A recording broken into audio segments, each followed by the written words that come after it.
ठीक है। हाँ, आज की क्लास में हम पढ़ेंगे क्षेत्रमिति। ठीक है, जैसे कि पिछली क्लास में मैंने आपको आयत बताया था, उसी प्रकार हम लोग आज क्षेत्रमिति में वृत्त के बारे में पढ़ेंगे। ठीक है, आई होप आप सभी को समझ में आएगा, लेकिन आप ध्यान से सुनिएगा, सब चीज एकदम क्लियर समझ में आएगा।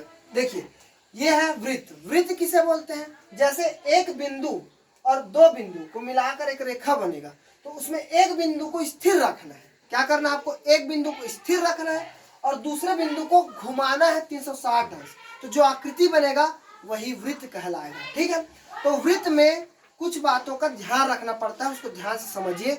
वृत्त में पहला है, आप यहाँ देखिए, जो सेंटर में दिख रहा है बीचों बीच, वो केंद्र कहलाता है। जो ओ पॉइंट दिख रहा है वो वृत्त का केंद्र है ना। और ओ से जो ये वृत्त को परिधि जो है, ये सरकमफ्रेंस इंग्लिश में बोलते हैं, जो परिधि को टच कर रहा है वो कहलाता है वृत्त की त्रिज्या कहलाती है। इंग्लिश में उसको रेडियस बोलते हैं।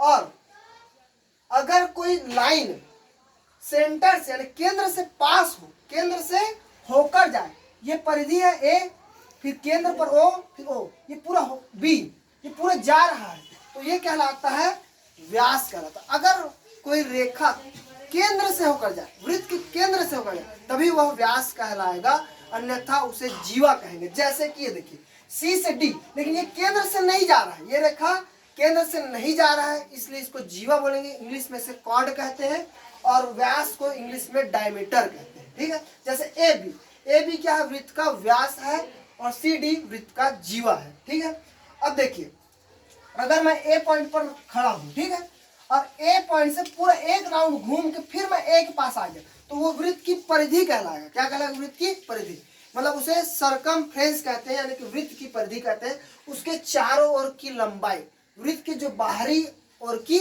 लंबाई। परि मतलब होता है चारों ओर, माप मतलब मापना। ठीक है, जैसे आयत में परिमाप निकालते थे, दो लंबाई हम दो चौड़ाई करके, जैसे ए से बी गया, बी से सी गया, सी से डी और डी से ए आऊंगा, तो वो पूरा क्या कहलाएगा? आयत का परिमाप कहलाएगा। लेकिन इसमें परिधि बोला जाता है, इसमें परिमाप नहीं बोला जाता है, परिधि बोला जाता है। ठीक है, अब ध्यान से देखिए, आप चित्र में ये जो डायग्राम दिख रहा है उसी में आप समझ सकते हैं। देखिए, जैसे ए से बी पूरा क्या कहलाता है? व्यास कहलाता है। अब देखिए, यहां से यहां तक का क्या है? त्रिज्या है। और ओ से बी तक का भी क्या है? त्रिज्या है। तो हम कह सकते हैं कि जो व्यास है, व्यास जो है वो त्रिज्या का दुगना होता है। क्या होता है?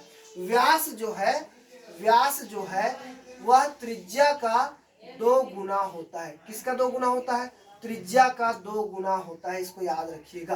ठीक है, या फिर हम कह सकते हैं कि त्रिज्या व्यास का आधा होता है। त्रिज्या व्यास का आधा होता है, क्योंकि ए से लेकर बी तक का उसको हाफ कर देंगे, ए से लेकर बी तक का उसको आधा कर देंगे, तो क्या निकल जाएगा? त्रिज्या निकल जाएगा। त्रिज्या को हम आर से दर्शाते हैं, आर से, स्मॉल आर।